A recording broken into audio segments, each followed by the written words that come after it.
want to know why I don't hunt anymore? Why I sold all my gear and refused to set foot in the deep woods? Sit down, and I'll tell you about the worst week of my life and why I'm probably the only living soul who can tell you what it's really like to kill a Bigfoot. It was 3 years ago in October. I was working as a freelance security guard back then, mostly corporate stuff. I'd done time in the army, but that was behind me. I was just doing odd jobs. One night, I got a message from my contact person. Let's just say they were like an intermediary, helping me find clients for security work. They told me to meet this potential new big client and gave me a spot at a local bar. Yeah, a pretty weird spot for a meeting, but I went there and sat down to wait. Then this guy walks up to me. Real quiet type, expensive clothes, the kind of person who doesn't need to raise his voice to get attention. He said he had a job that paid $5,000 for a weekend's work. All I had to do was help track and eliminate a problem bear that had been terrorizing his property. He said it should be off the books because the law doesn't look kindly on dealing with bears this way.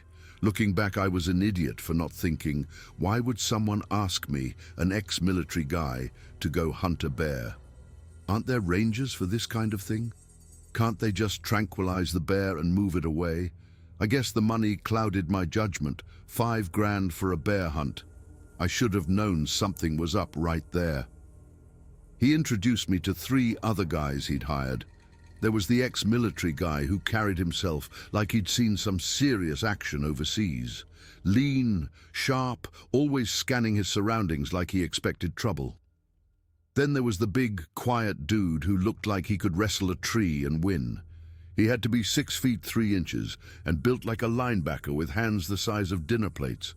And finally, there was this older guy with grey hair and hands that trembled slightly when he thought no one was looking.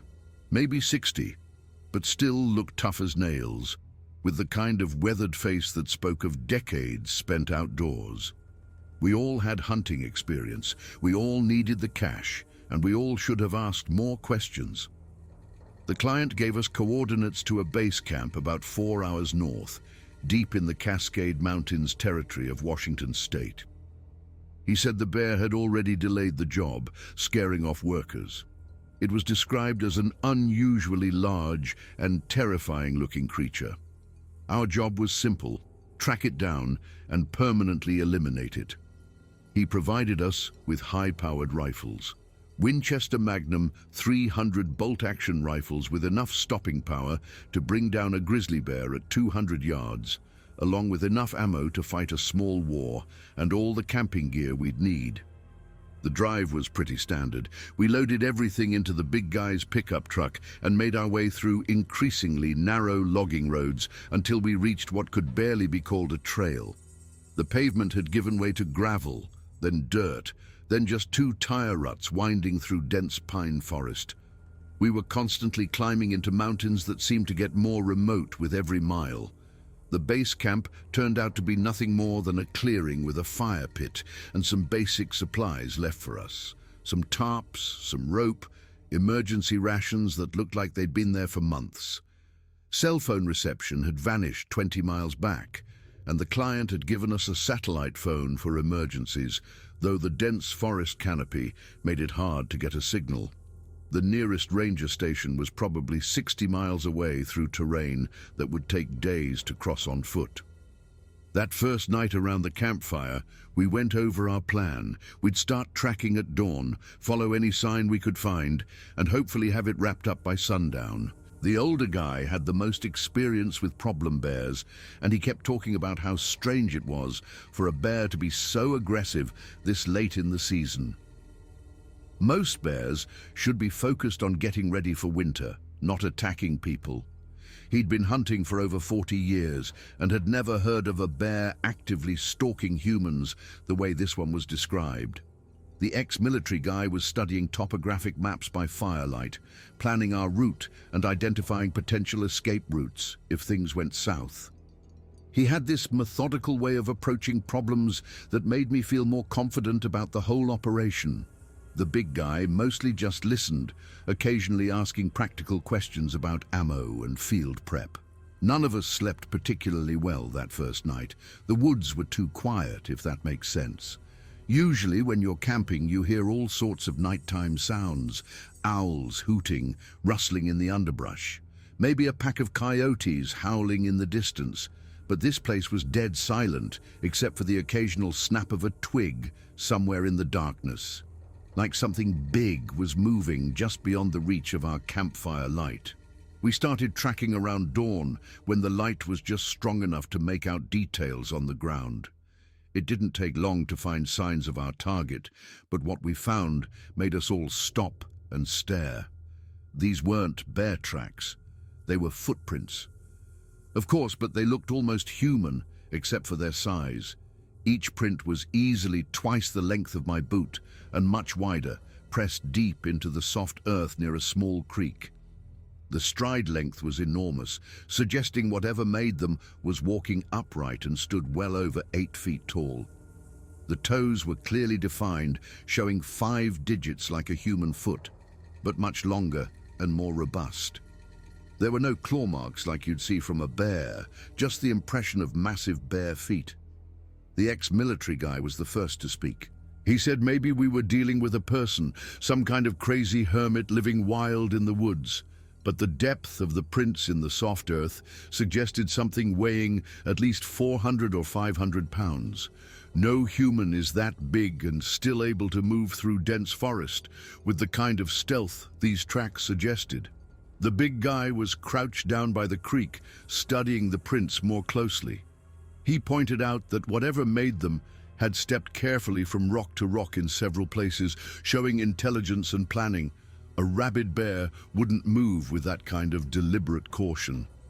The older hunter suggested we call back to base and report what we found, but when we tried to use the satellite phone, we couldn't get a signal through the tree canopy. The mountains around us were steep and densely wooded, creating a natural barrier for satellite communication. We'd have to hike back to higher ground, or wait until we found a clearing large enough to get a line of sight to a satellite. We followed the trail for about 3 miles, and the tracks led us deeper into some of the densest, most remote woods I'd ever seen. The canopy was so thick that even at midday, it felt like twilight down at ground level. Ancient Douglas firs and western red cedars created a cathedral-like atmosphere, with massive trunks disappearing into the darkness above us. The further we went, the more obvious it became that whatever we were tracking knew this terrain intimately. The tracks showed it took the most efficient route through difficult terrain, choosing paths that avoided dense undergrowth and steep climbs. It was moving with purpose and intelligence, not the random wandering of a confused or rabid animal. Around noon, we finally found a spot with enough open sky to get the satellite phone working. A small meadow where lightning had opened up the canopy years before. The ex-military guy made the call back to our contact and described what we'd found. He was precise and professional, giving exact measurements and descriptions of the tracks. There was a long silence on the other end of the line. Then the contact said to proceed with the operation as planned. He said the client was aware the target might not be exactly a bear, but he still wanted the problem handled. We were paid to eliminate a threat, not to ask questions about taxonomy. I looked over at the other guys. The ex-military guy looked worried but determined. The big guy seemed more intrigued than scared. The older hunter was looking back into the woods we'd come from, a look on his face I couldn't quite interpret. We followed the trail for another 2 hours, moving slower now, more cautious. The tracks led us through increasingly rugged terrain, up steep slopes where the dense forest gave way to rocky cliffs. Around 3 p.m., we reached an area where the woods suddenly opened up into a rocky clearing at the base of a rocky ridge, and it was there that we saw it. It had to be 9 feet tall, covered in dark brown fur that was longer around its shoulders and chest.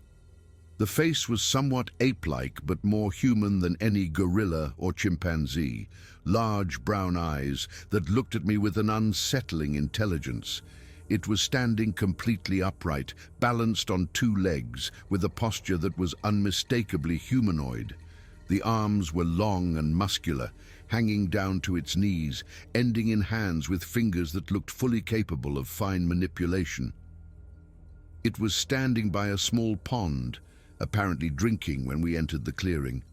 For a second, none of us moved. We just stood there, staring, trying to process what we were seeing. Then the creature made a sound. It wasn't a bear's growl or an ape's screech. It was something in between, a deep, rumbling roar that I felt in my chest as much as I heard with my ears. The sound bounced off the cliffs behind us, amplifying until it seemed like the whole forest was screaming. The ex-military guy was the first to react. He raised his rifle and fired. The recoil was stronger than I expected in the adrenaline of the moment. I saw the bullet impact high on the creature's shoulder, a small puff of dark fur and what must have been blood. The creature cried out, a sound so full of pain and surprise, it almost made me drop my own weapon. It wasn't the cry of an animal. It was the cry of something that understood it had been hurt, that knew what violence meant. Then it moved. God, it was fast. It covered the distance to the woods in 3 huge strides, moving with a speed and agility that shouldn't have been possible for something that big. The ex-military guy got off another shot, but the creature was already among the trees, disappearing into the shadows so completely it was like it had never been there. The woods fell silent. Not even the birds were making noise.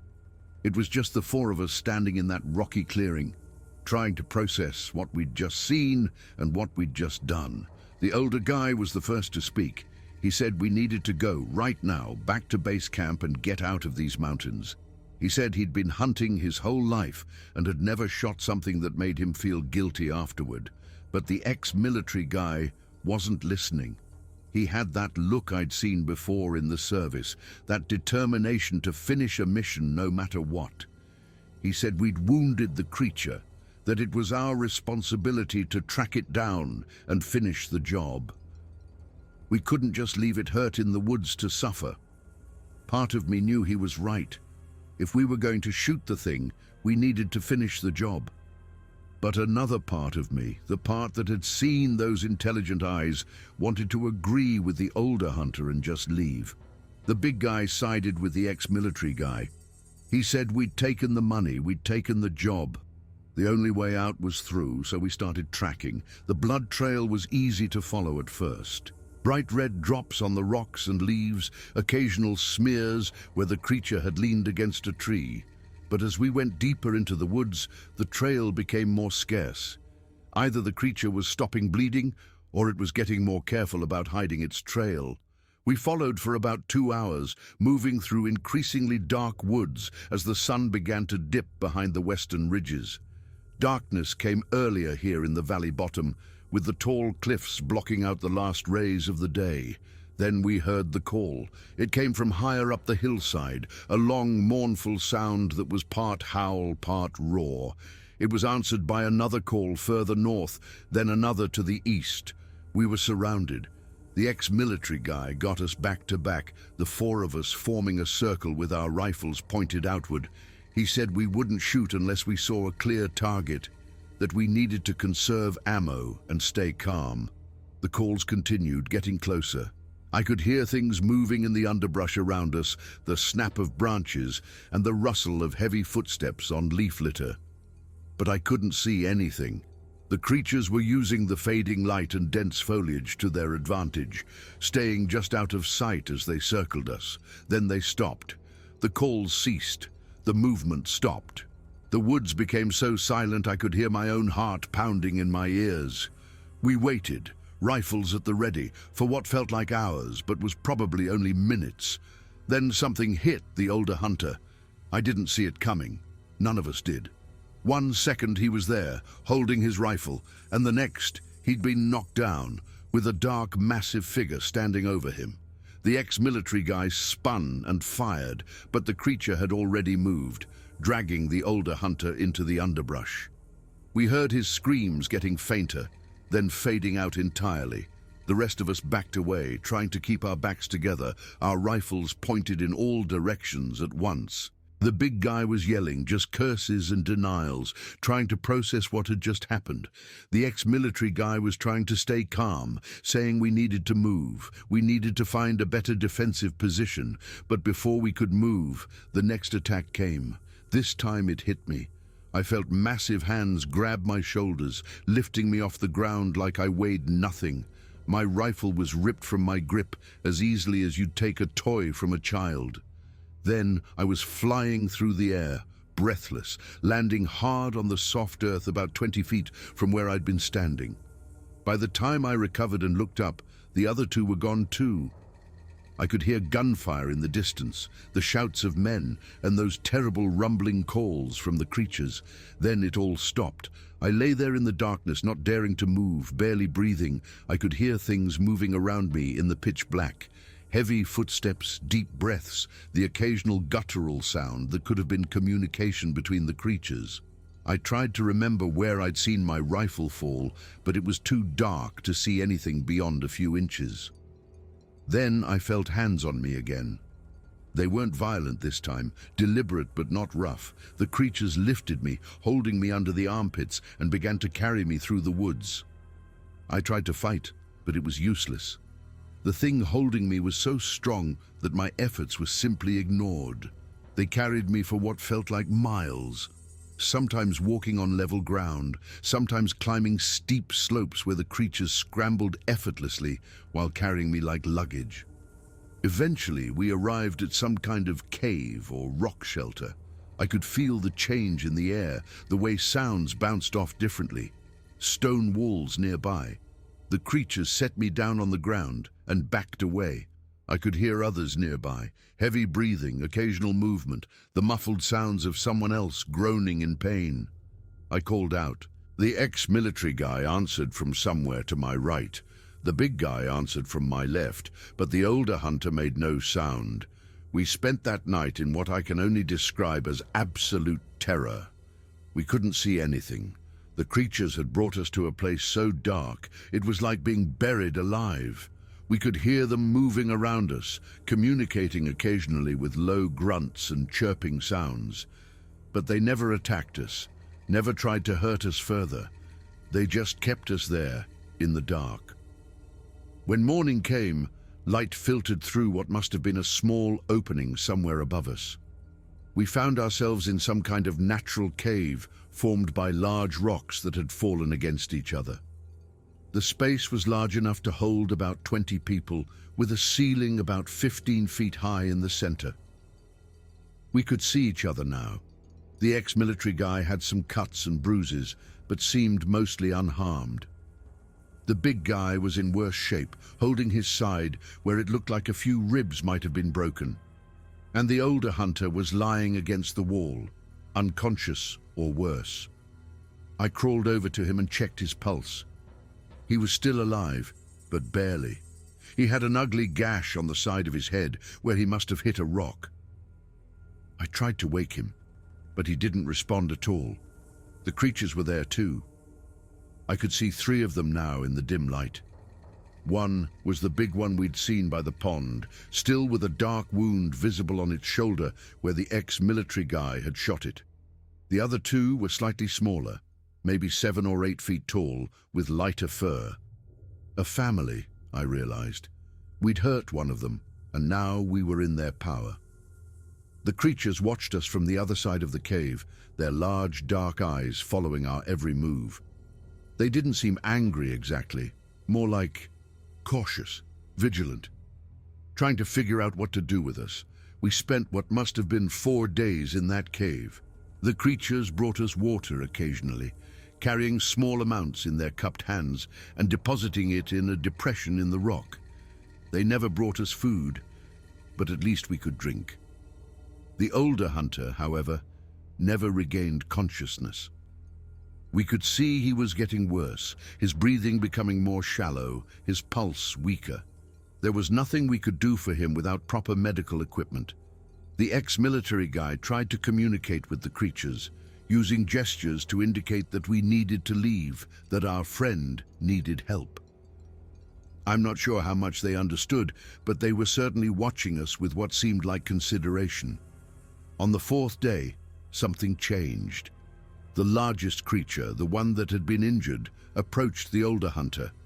We moved aside, not knowing what to expect, but the creature simply knelt down next to the unconscious man, placed a massive hand on his chest, then looked towards the cave opening. It was a clear message. We needed to take our friend and get out. The creatures backed away into the shadows, leaving a clear path to the cave entrance. The ex-military guy and the big guy hoisted the older hunter up, each taking an arm over their shoulders. I led, moving slowly towards the opening. None of the creatures tried to stop us. We emerged into the bright daylight, blinking after days in darkness. We were on some kind of rocky cliff, high on the hillside. I could see for miles in every direction, endless wooded mountains stretching to the horizon. We had no idea where we were or how to get back to base camp. Then one of them stepped out, not the injured large one, but one of the smaller ones. It stood at the cave entrance for a moment, then began walking downhill. It would stop every few steps and look back, clearly expecting us to follow. We had no choice. We followed the creature downhill for what must have been an hour. It never got too close, always staying about 50 feet ahead of us. But it was definitely guiding us, choosing the easiest paths through the rocky terrain, sometimes waiting when we had trouble navigating particularly difficult sections with the unconscious older hunter. Finally, the creature stopped at the edge of a low cliff that overlooked denser woods below. It pointed forward with a long arm, then stepped back into the trees and disappeared. I could hear running water below. We scrambled down the cliff as best we could, being very careful with the unconscious man. By the time we reached the bottom, the creatures were completely gone. There was only the sound of our ragged breathing and the whisper of wind through the pines. Then the creature stepped out and made a sound that was lower and more guttural than the calls we'd heard before. It wasn't threatening exactly, but it was definitely a communication of some kind. It almost sounded like a warning, not aggressive, but firm, as if it were telling us to leave and not come back. We didn't need any more prompting. The ex-military guy was the first to move, helping the older hunter to his feet and heading downhill away from the cave. The rest of us followed, moving as fast as our weakened bodies would allow. By the time we reached the bottom of the cliff, I looked back and saw that the creatures had already melted back into the woods. We managed to make it about half a mile before we found a creek. The sound of running water was the most beautiful thing I'd ever heard. We fell face first into the shallow water, drinking as much as we could without making ourselves sick. The water was cold and clean and tasted like life itself. The older hunter regained consciousness when the cold water hit his face. He was confused and disoriented, but he was alive. We helped him drink slowly, just small sips at first until his body could handle more. We spent maybe an hour by that creek, drinking and resting and slowly regaining some strength. But then suddenly we heard it again, the same monstrous yells and shrieks from the woods. The sound was unmistakable, the heavy, measured tread of something large, moving through the forest with deliberation, closing in on our location, just like before. We were terrified. We all remembered what we'd been through, and I'm sure it wasn't just me, but we all felt like desperate animals backed into a corner. It was then that one of the guys spoke up. They wanted to make a stand, to fight their way out if necessary. They were angry and terrified and desperate not to end up trapped again. We still had our weapons even in our weakened states. We hadn't left them in the cave. Maybe we should have. Maybe it would have changed something. Anyway, the ex-military guy was talking about setting up kill zones and using the creek as a defensive barrier. The big guy was looking for cover among the rocks and fallen logs. I tried to dissuade them. These creatures had held us prisoner for 4 days, but they had also let us live when they could have easily killed us. They had even provided us with an exit when we were near death. Maybe they were just making sure we left their territory, escorting us to the edge of whatever domain they claimed as their own. But the ex-military guy wasn't listening. He'd been in too many combat situations to trust an enemy that had already proven superior in numbers and tactical thinking. The big guy agreed with him. He was tired of running, tired of being hunted by things that shouldn't exist. I made a decision that still bothers me 3 years later. While the others were preparing to make their stand, finding defensive positions and checking their weapons, I quietly took several steps back. I left my rifle and turned away from them. I started walking slowly, then more quickly. I was heading upstream. I told myself it was the smart play, that fighting would just get us all killed, but the truth is, I was scared out of my mind and wanted to survive. I stepped into the creek and started moving as fast as I could through the knee-deep water, staying as far away from the tree line as possible. The current was cold and fast, and the rocks were slippery underfoot, but the water would mask my scent and dampen the sound of my movement. Behind me, I could hear my former companions calling my name, but their voices were already fading. I wasn't looking back. I couldn't look them in the eye. I was abandoning them. About 2 or 3 minutes later, I heard the gunfire start. It was rapid at first, the distinctive crack of hunting rifles firing as fast as the shooters could work the bolts. The sound bounced off the hillsides, punctuated by shouts and curses from the men. Then I heard those roaring calls again, multiple voices this time, much closer than they had been before. The gunfire became more sporadic, then stopped altogether. The woods fell silent again. I kept moving upstream for the rest of the day and all night. The creek carried me through some of the most remote country I had ever seen. Ancient forests, clear mountain pools, waterfalls cascading down granite cliffs. But all I could think about was putting distance between myself and whatever was still in those woods. By dawn the next day, I was exhausted, but still moving. The creek had gotten wider as smaller tributaries joined it, and I could see signs of human activity. An old logging road visible on a distant hillside, the occasional piece of litter caught in the rocks. Around noon, I came to a logging road that crossed the creek on a concrete bridge. The road was overgrown and hadn't been used in years, but it was clearly man-made and would eventually lead to civilization. I climbed out of the creek bed and started following the road downhill. 2 days later, I found a work crew clearing fallen trees from the road. They were surprised to see someone emerge from the wilderness alone and on foot, but they gave me a ride to the nearest town without asking too many questions. I told them I'd gotten separated from my hunting party and had been walking for several days. I was hospitalized for dehydration and exhaustion, but physically I was going to be okay. The doctors were amazed I'd survived almost a week in the wilderness with minimal food and water. But they didn't question my story about getting lost. I never reported what really happened to the authorities. Who would believe a story about being held prisoner by a family of Bigfoots? Besides, I'd taken money to hunt something that turned out to be an intelligent creature, and then I'd abandoned my companions when they needed help. The client who had hired us never contacted me again. I kept waiting for the police to show up, asking questions about 3 missing hunters, but it never happened. It was as if they'd never existed, as if the whole operation had been off the books from the start. I've spent the last 3 years trying to convince myself that what we found was just some kind of unknown animal, maybe a relict population of prehistoric apes that had survived in the deep wilderness. But I can't shake the memory of how they solved the problem of our presence. Not by killing us outright, but by containing us until they could figure out what to do with us. That requires intelligence, planning, maybe even something akin to mercy. I don't hunt anymore. I sold all my guns and gear.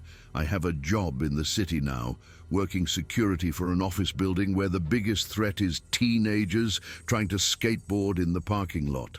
Sometimes I wake up in the middle of the night thinking I can hear those calls echoing through the concrete and steel of the urban landscape. But that's impossible. There's nothing like that in the city. At least I hope there isn't. People sometimes ask me why I moved away from the mountains, why I don't go camping or hiking anymore. I tell them I lost my taste for the outdoors, that I prefer civilization now. But the truth is simpler than that. I know what's out there in the deep woods.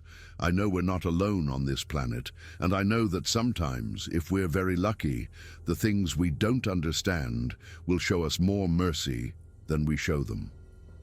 We killed one of them, and it cost 3 good men their lives. The Bigfoots are still out there, still protecting their territory, still deciding which of us humans deserve to go home. I was lucky enough to be one of the ones they let go. I don't plan on testing that luck again. For more interesting stories, check this out.